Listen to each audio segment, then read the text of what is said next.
গতদিন বলেছিলাম না তেল ফুটে আমার মুখে পুরো স্পট পড়ে গেছে, এই দেখো কেমন অবস্থা হয়েছে বুঝতেই পারছো।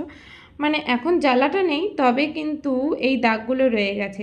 এতদিন পরে কাল থেকে বৃষ্টিটা শুরু হলো, তাই আর কি করব, বৃষ্টি যখন পড়ছে এই বৃষ্টিটা উপভোগ করছিলাম, কিন্তু টানা 2 ঘন্টা বৃষ্টি হয়েছে অঝোরে, যার কারণে আমাকে কিন্তু পুরো ভিজে পুড়ে বাড়ি ফিরতে হবে। তাই আমি বেরিয়েই পড়লাম কোনো কিছু ভাবনা চিন্তা না করে। আর দেখো কতটা পরিমাণে বৃষ্টি হচ্ছে, পুরো দৌড়ে দৌড়ে কিন্তু বাস ধরার মতো অবস্থা। গাড়িতে উঠে দেখি আমার মুখের দাগগুলো আরও কেমন কালো কালো হয়ে গেছে, তাই একটু দেখে নিচ্ছিলাম। এখনও বৃষ্টি হচ্ছে, এখন ওই মোটামুটি সন্ধে 7টা মতো বাজে। এবার কিন্তু গাড়ি ছেড়ে দেবে, আমি এবার বেরিয়ে পড়লাম। তো গাড়িতে তো বেশ ভালোই লাগছিল প্রথমে, কিন্তু পরে প্রচণ্ড বৃষ্টি হয় কাজটা নামিয়ে দিতে হয়েছিল।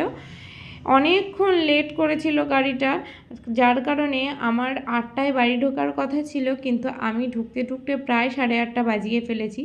এবং এসেই আগে ড্রেসটা চেঞ্জ করে নিয়েছিলাম, কারণ পুরো ভিজে গেছে জামা কাপড়। আর দেখো জামা কাপড়ের পুরো টাল হয়ে গেছে, আগামীকাল কিন্তু এগুলো সবই কাচতে হবে।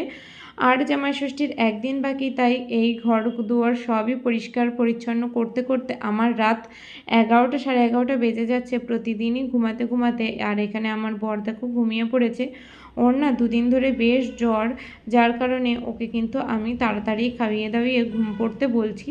সাথে আমার শাশুড়ি মায়েরাও ঘুমিয়ে পড়েছে। আমি এখন লাইট টিভি ফ্যান সব বন্ধ করে দিচ্ছি, মানে ফ্যান বাইরের যে ফ্যানগুলো চলছিল সেগুলো সবই বন্ধ করে দিয়েছি, দিয়ে দরজাটা দিয়ে এবার চলো স্কিন কেয়ারটা করে নিই।